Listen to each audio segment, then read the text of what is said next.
Bapa kami yang di surga, terima kasih Tuhan untuk kesempatan kami boleh merenungkan kembali firman-Mu di pagi hari ini. Dan kami percaya ya Tuhan, dimanapun kami berada, kuasa-Mu tetap bekerja ya Tuhan. Kau tetap Allah yang sama, dan juga biarlah pesan ini boleh sampai kepada semua jemaat-Mu, supaya kami boleh membagikan apa yang ada pada kami ya Tuhan. Terima kasih Tuhan, Tuhan urapi untuk lidah bibir hamba-Mu ini, untuk boleh menyampaikan apa yang ingin Kau sampaikan. Dalam nama Tuhan Yesus, amin. Selamat pagi, shalom. Ya, meskipun kita tidak berkumpul secara fisik, tapi ini merupakan satu anugerah bahwa kita masih bisa mendengarkan firman Tuhan di pagi hari ini melalui streaming atau maupun juga melalui YouTube.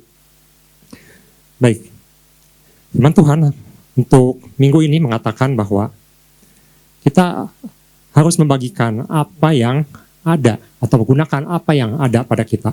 Saya akan membacakan ayatnya di Yohanes pasal 6, mulai ayat ke-5 sampai ke-11. Ketika Yesus memandang sekelilingnya dan melihat bahwa orang banyak berbondong-bondong datang kepadanya, berkatalah ia kepada Filipus, "Di manakah kita akan memberi roti supaya mereka ini dapat makan?"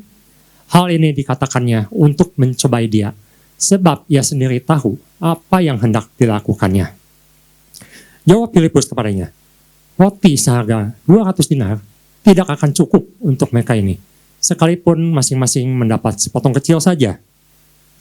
Seorang dari murid-muridnya yaitu Andreas, saudara Simon Petrus, berkata kepadanya, "Di sini ada seorang anak yang mempunyai 5 roti jelai dan 2 ikan. Tetapi apakah artinya itu untuk orang sebanyak ini?" Kata Yesus, "Suruhlah orang-orang itu duduk. Adapun di tempat itu banyak rumput, maka duduklah orang-orang itu kira-kira 5.000 laki-laki banyaknya." Lalu Yesus mengambil roti itu, mengucap syukur dan membagi-bagikannya kepada mereka yang duduk di situ. Demikian juga dibuatnya dengan ikan-ikan itu sebanyak yang mereka kehendaki. Amin. Beberapa hamba Tuhan sudah menyampaikan bahwa dalam kehidupan ini kita perlu ada suatunya kepedulian, ada suatu tindakan untuk membagikan apa yang ada pada kita. Saya melihat di sini seperti Andreas misalnya. Mungkin dia hanya memberikan suatu informasi yang kecil pada Yesus, tetapi dia ada sumbangsih. Dan seperti anak kecil ini, dia membawakan hanya 5 roti dan 2 ikan, sangat sedikit sekali, tetapi itu menjadi berkat yang besar. Tuhan tidak pernah meminta kita untuk menjadi besar dulu, baru memberikan pada dia, tetapi Tuhan ingin kita memberikan apa yang ada pada kita. Jadi di sini bukan janji kita yang Tuhan minta, tetapi apa yang ada pada kita.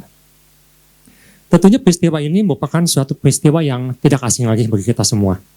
Bahkan di sekolah minggu, setiap anak yang mengikutnya sudah mengetahui cerita ini. Tapi pagi hari ini, saya akan mengulas ada 3 hal yang bisa kita renungkan. Di mana atau apa yang Tuhan inginkan, yang kita bisa bagikan.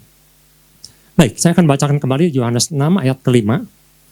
Ketika Yesus memandang sekelilingnya dan melihat bahwa orang banyak berbondong-bondong datang kepadanya, berkatalah ia kepada Filipus, "Di manakah kita akan memberi roti supaya mereka ini dapat makan?"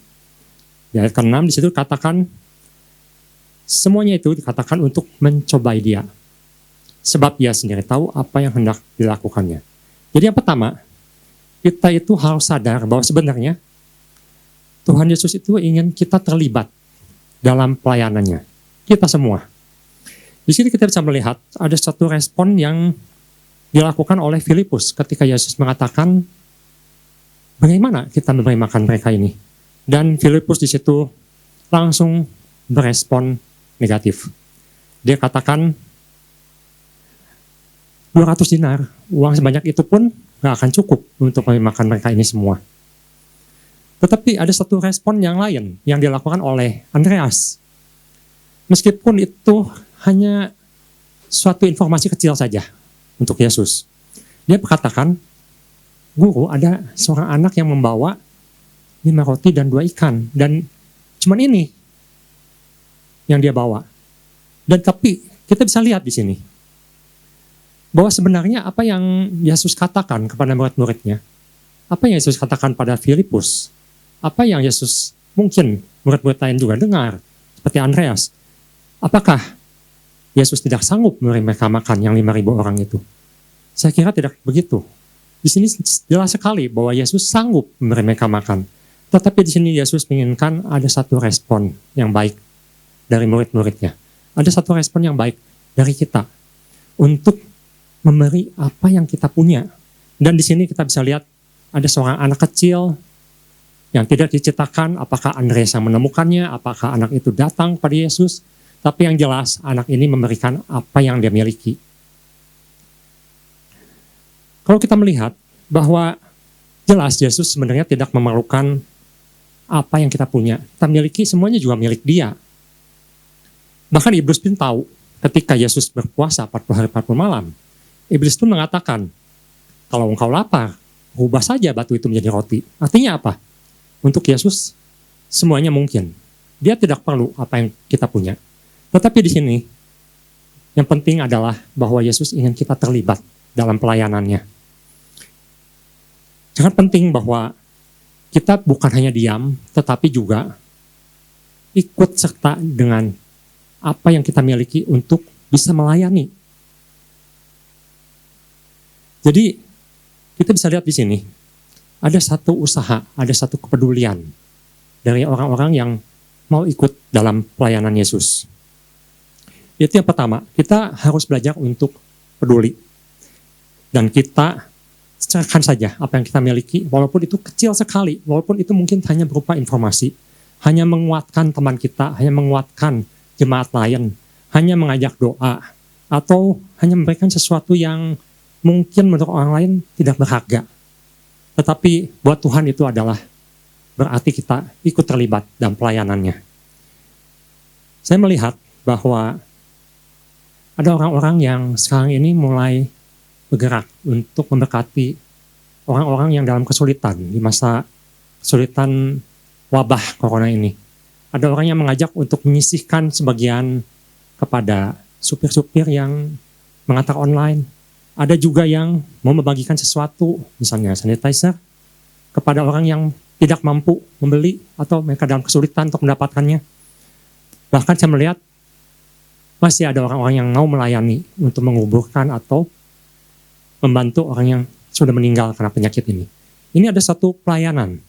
Dan walaupun mungkin di mata orang ini adalah suatu pelayanan yang kecil, tetapi ini menjadi berkat buat orang lain.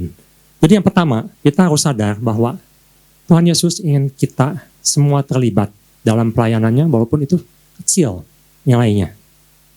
Yang kedua di Yohanes 6 ayat 11, di situ Yesus mengatakan, lalu Yesus mengambil roti itu, mengucap syukur dan membagi-bagikannya kepada mereka yang duduk di situ. Demikian juga dibuatnya dengan ikan-ikan itu sebanyak yang mereka kehendaki. Yang kedua, kita juga harus sadar bahwa Tuhanlah yang menentukan hasil.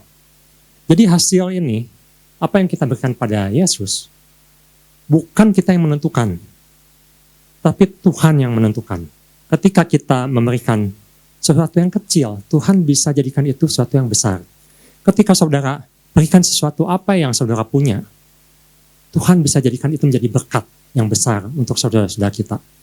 Di sini, di dalam cerita ini, diceritakan begitu banyak orang yang berkumpul, diperkirakan yang dicatat 5.000 laki-laki, tetapi mungkin itu bisa lebih dari sana. Mungkin bisa sekitar 20.000. Sesuatu yang kalau kita pandang dengan mata kita, dengan pikiran kita, apa sih yang kita punya? Atau mungkin anak itu memberikan hanya 5 roti, 2 ikan. Apa sih artinya? Sama seperti Filipus memandang, sama seperti Andreas memandang, tidak mungkin. Sepertinya sia-sia apa yang kita beri. Tetapi di mata Yesus itu cukup. Di mata Yesus itu menjadi berkat. Dan yang menjadikan berkat berlimpah itu bukan bagian kita. Ada bagian kita yang harus kita lakukan, ada bagian saudara yang harus saudara lakukan, ada bagian Yesus, ada bagian Tuhan yang lakukan. Di sini saya belajar juga bahwa di 1 Korintus 1 ayat 25-27, nggak usah ditampilkan, saya akan bacakan dengan cepat. bahwa yang bodoh dari Allah itu lebih besar hikmatnya daripada manusia. Dan tidak banyak orang bijak, tidak banyak orang yang berpengaruh, tidak banyak orang yang terpandang, yang bodoh bagi dunia. Tetapi itu dipilih Allah untuk memalukan orang-orang yang berhikmat, dan apa yang lemah bagi dunia dipilih Allah untuk memalukan apa yang kuat. Kalau saudara-saudara masih mengingat, ada seorang pengkhotbah dan juga motivator yang dia tidak memiliki badan lengkap, tangan tidak ada, kaki pun hanya sisa satu jari, namanya Nick Vujicic. Tapi saudara bisa mengingat atau melihat bahwa apa yang dia miliki ketika dia berikan untuk Tuhan, itu menjadi berkat yang luar biasa bagi kita semua. Nah, ini yang Tuhan inginkan. Sekecil apapun ketika kita memberikan, itu bukan bagian kita untuk melihat hasilnya. Itu bukan bagian kita untuk memikirkan bagaimana nanti apa yang bisa diperbuat oleh apa yang kita berikan. Tetapi kita serahkan itu pada Yesus. Itu adalah bagian Tuhan untuk menjadikan berkat yang besar bagi umatnya. Itu yang kedua. Jadi Tuhan ingin kita sadar bahwa hasil ditentukan oleh Tuhan, bukan oleh kita. Bagian kita adalah memberikannya untuk pelayanan Tuhan. Dan yang ketiga, sadar bahwa memberi apa yang ada pada kita adalah kesempatan yang diberikan ketika kita masih hidup. Mungkin saudara-saudara sekarang mengalami masa yang sulit. Ada orang-orang yang kehilangan ayahnya, ibunya, menantunya, mertuanya, bahkan gembalanya. Itu ada satu masa-masa yang sangat sulit dan menyedihkan. Tetapi, pernahkah saudara berpikir bahwa sebenarnya apa yang bisa kita berikan sekarang ini, itu karena kita masih hidup. Apa yang bisa kita sumbangkan, yang kita miliki walaupun kecil itu, untuk pelayanan Tuhan, itu karena kita masih hidup. Bagi saya, ketika orang-orang itu sudah dipanggil pulang ke rumah Bapak, itu berarti tugas mereka sudah selesai. Mereka sudah selesai, mereka sudah mengalami kegenapan di sana, di surga. Mereka tidak perlu apa-apa lagi, di sana mereka sudah genap, sudah memiliki semuanya. Mereka sudah bersama dengan Yesus. Tetapi, untuk kita yang masih di bumi, untuk kita yang masih tinggal di sini, yang masih Tuhan berikan kesempatan, apa yang harus atau apa yang bisa kita berikan untuk Tuhan, untuk pelayanan Tuhan, untuk sesama jemaat Tuhan. Walaupun Tuhan tidak minta yang besar, Tuhan hanya minta yang kecil saja. Itu yang boleh kita renungkan pagi hari ini, bahwa hidup ini adalah kesempatan. Dan jika Tuhan masih izinkan kita hidup, itu berarti Tuhan masih memperbolehkan atau Tuhan ingin kita memberikan apa yang bisa kita berikan. Terutama di saat-saat yang sulit ini, di mana semua jemaat Tuhan memerlukan kekuatan, di mana anak-anak Tuhan bisa saling mensiarkan firman Tuhan, bisa mensiarkan kekuatan, dan juga bisa menjadi berkat bagi orang lain. Baik, ketiga hal ini untuk pagi hari ini. Yang pertama, bahwa kita harus sadar bahwa Yesus ingin kita terlibat semua dalam pelayanannya. Ikut terlibat, mari kita bergerak semua. Bukan soal besar kecil, tapi yang kecil pun apa yang kita miliki, kita jadi Tuhan akan jadikan berkat. Yang kedua, sadar bahwa Tuhanlah yang menentukan hasil. Bagian kita hanya memberi dalam pelayanannya. Untuk hasil biarlah Tuhan yang bekerja. Dan yang ketiga, kita juga harus sadar bahwa kehidupan ini masih Tuhan berikan karena Tuhan masih memberikan kesempatan untuk kita untuk memberikan berkat. Demikian firman Tuhan, kiranya Tuhan Yesus memberkati. Dan kita sama-sama berdoa. Terima kasih Tuhan untuk semua firman yang boleh ditabur pada hari ini, dan biarlah kami semua boleh bergerak ya Tuhan untuk memberikan apa yang ada pada kami. Walaupun itu kecil ya Tuhan nilainya di mata manusia, tetapi di matamu itu ada sesuatu yang berharga. Dan di matamu itu akan menjadi satu berkat yang besar untuk jemaatmu. Dalam nama Tuhan Yesus yang sama-sama telah mendengar firman Tuhan dan akan melakukannya, kita katakan amin.